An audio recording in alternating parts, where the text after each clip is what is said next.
Total Warfare here. Today we're ranking all the Barbarian factions in Total War Rome 2. This tier list is focused on single-player Grand Campaign on Legendary difficulty, judging both how strong and how fun each faction is. I'll be breaking down each faction's unit roster, starting position, economy and diplomacy. Everything that shapes their path to victory. Let's dive in. Alright, we're starting with Ardiaei, and oh man, this faction is absolute crap. They are strong contender for the absolutely worst faction in the game. Their unit roster is pathetic. Their best cav, Illyrian cav, is weaker than Citizen cav, and their ranged units are not only the worst in the game, but they also require a slave trader building to even unlock. Now, you'd think they must have a powerful melee infantry to compensate for that. Well, wrong. They do get some axemen and marines with javelins, but these units quickly get obsolete, and their best infantry are actually hoplites that are worse than Hellenic hoplites. They do have slightly more armor, but at the cost of pretty much all the other stats. Even bumped with Proving Grounds, 15% melee attack and defense, they still lose to Spartan hoplites.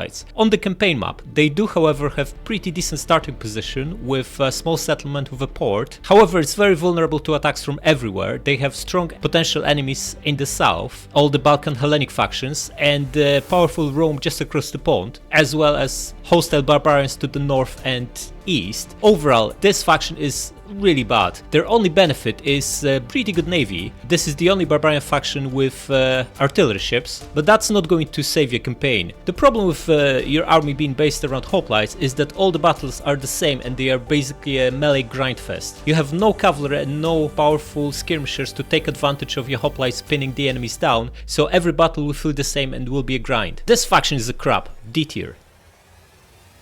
Next we have Averaci. This faction is really good.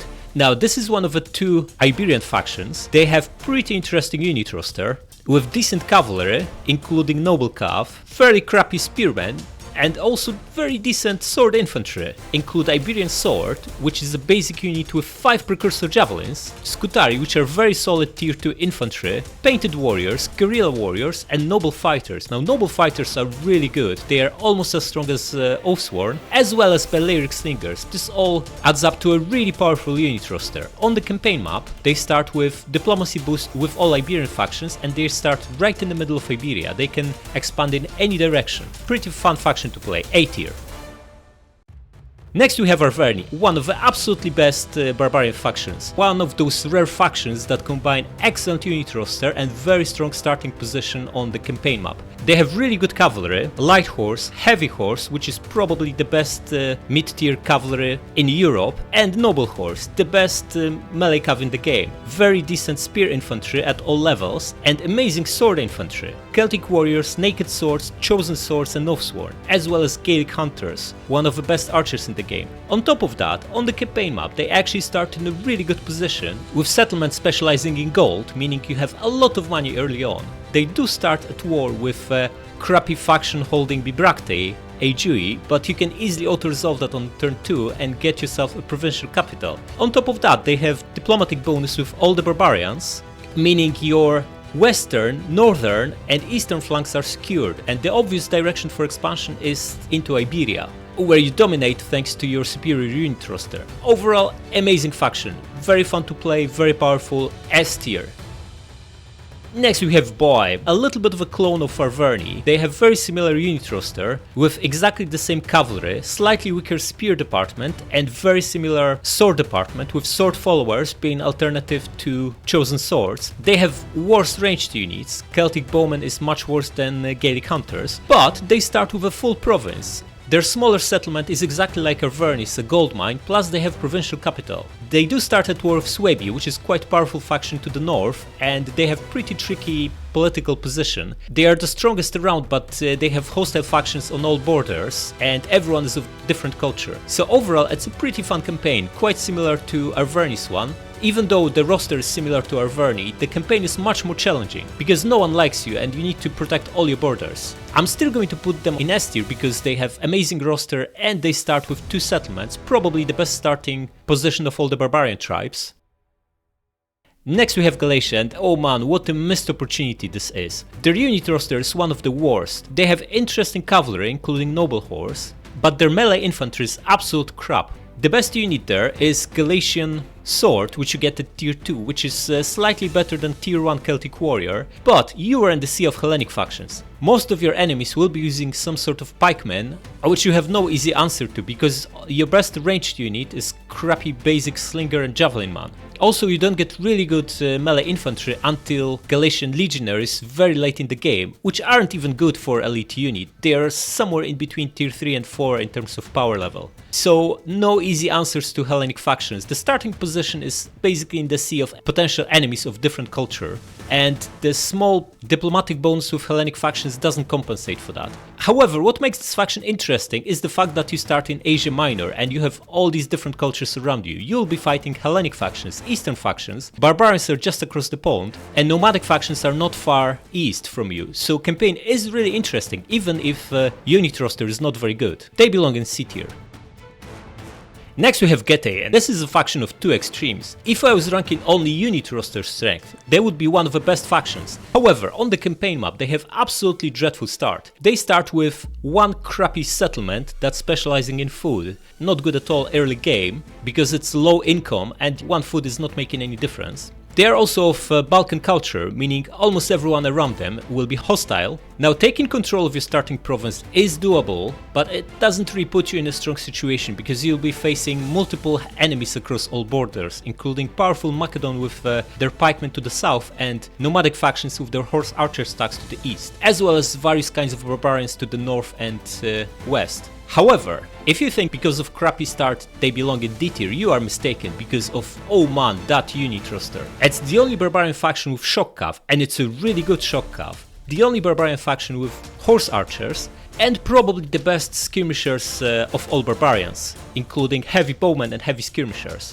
The only slight weakness is pretty crappy melee infantry. For most early and mid game, your main line will be made of crappy spear units, but at tier 4 barracks you get noble swords, which are close to Oathsworn power level. Overall, very varied unit roster, allowing easy answers to all the potential threats, and very varied as well, allowing for multiple playstyles. If I was only rating unit roster, they would be top of S tier, and if I was only rating campaign strength, they would be bottom of D tier, but overall they are probably around B tier. If you don't mind very challenging start, this is one of the most satisfying campaigns in Rome 2, especially once you get to really good units.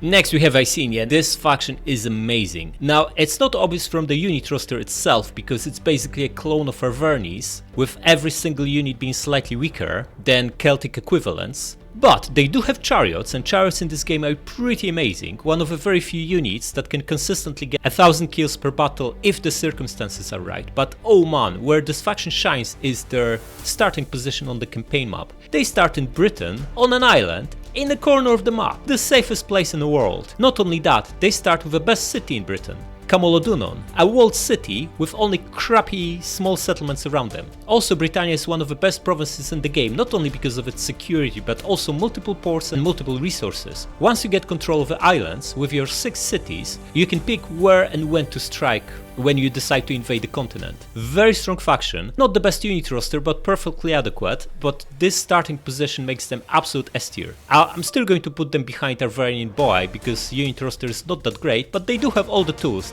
are just slightly weaker. Next we have Lusitani. Lusitani, man. Their starting position is probably the best of all the barbarians after Iceni. They start in the corner of the map, in a small settlement with a port and iron, one of the most important resources in the game. Not only that, they can unite their crappy starting province on turn 1 by simply attacking the other faction and auto-resolving the battle, and that puts them in a really strong position for the rest of the game. However, their unit roster is actually massively lacking. They don't have elite cavalry, with their best cav being Scutari, they don't have elite spears, and they don't have the best swords. Veteran shield warriors are decent high mid-tier units, but they are low on armor, and Lusitani nobles are very good offensively, but they have crappy 45 armor, which means against a unit of 40 weapon damage, they'll be taking 50% more damage than Oathsworn with their 80 armor. They do get Balearic Slingers as an amazing ranged unit, but these units don't complement each other. With offensive, low armor infantry, you're looking to finish battles quickly with a decisive charge, whereas Balearic Slingers as every singer in the game, get value over prolonged grindy battles where you can use most of your ammunition. So there's a clear mismatch. Another thing to mention about Lusitani is their faction trait works very well with their offensive infantry, because with low armor you're looking to finish battles quickly, and there's no better place to do that than when ambushing enemies. Overall, I'm going to put them in B tier because they have very powerful starting position on the map, even if unit roster is not spectacular.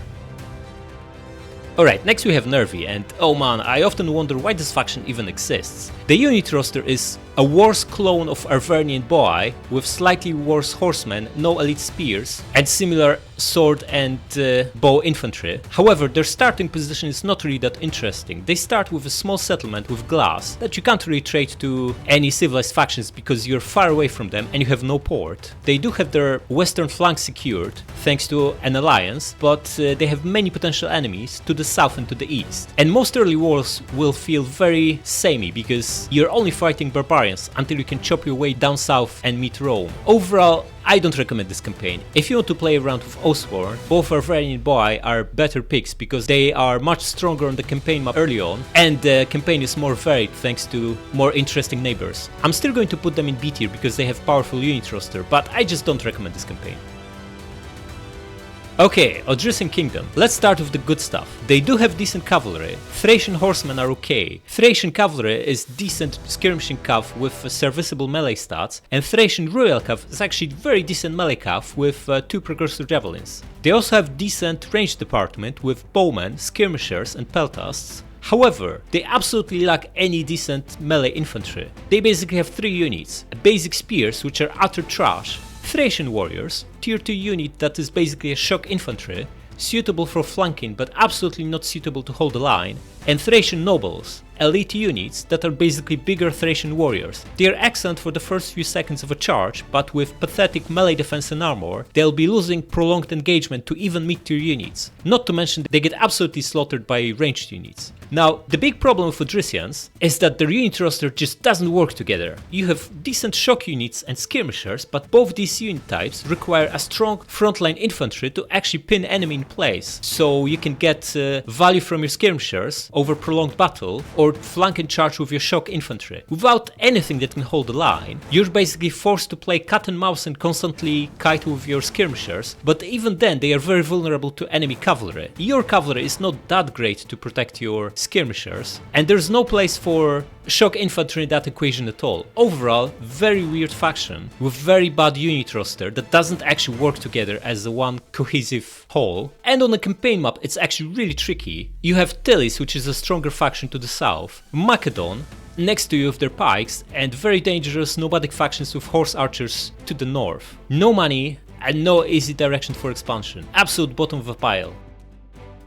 Next we have Suebi. Now, having completed This is Total War Legendary campaign with Suebi, I must say this faction is really cool. It's not obvious from the unit roster, which is weaker than Celtic roster in every single unit type, and also has some player traps like utter crap in form of Bloodsworn. But where Suebi shine is their faction ability. Every single general, every single army or fleet can fight night battles at all times. This is amazing. Normally you need like tier 4 cunning general to even unlock this, and you start with this for all armies and fleets. Amazing trait. Also, they start in one of the absolutely best barbarian provinces in the game. Suebia is rich, it's got 4 settlements, 2 ports and 3 resources. Very good province. They do start at war with Boii, but they can only get to you through narrow mountain passage, which you can fortify in and easily repeatedly beat them while you secure your starting province. And yeah, like for like, every single unit is worse than Arvernis or Boii, but they do get amazing early game in form of Club Levy, a precursor javelin equipped basic unit that only costs 200 to hire and 50 in upkeep. With 2 full stacks of this crap costing only 2k in upkeep, you can easily auto-resolve any battle through early and most of mid-game. And the late-game army composition of Suebi is actually really decent, with noble raiders, swordmasters and longbow hunters, making it really competitive even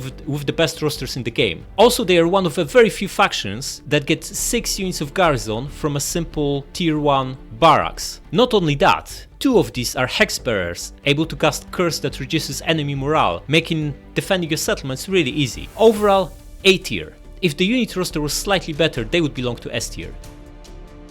Alright, and finally we have Tylis. Now Tylis starts in really tricky position on the map. In Thracia, at war with Macedon. Rich, powerful enemy fielding armies with multiple pikes and other nasty stuff. This makes for a really challenging early game, especially that early on you don't really have any good units. Light horse, spear warriors, Celtic warriors and basic slingers and javelin men are no good answer to pikemen. However, once you survive the first dozen or so turns, you get access to tribal warriors, and these guys are absolutely amazing. It's a high mid-tier sword unit with 70 melee defense, 95 armor and very decent attack stats, attack and weapon damage. They shred everything that's not a pike, and even though Tylis also has access to Oathsworn, tribal warriors are strong enough to carry you through the whole campaign. A full stack of these guys will win any auto-resolve battle, except maybe against extreme late game full elite Oathsworn stacks, but you can also make really good combined armies of maybe dozen tribal warriors, a few noble horse and a couple of slingers and javelin men. Overall challenging start, but really good unit roster and very interesting place on the map. You'll be fighting Hellenic factions, Eastern factions, nomadic factions and various kinds of barbarians very early on. Pretty cool campaign.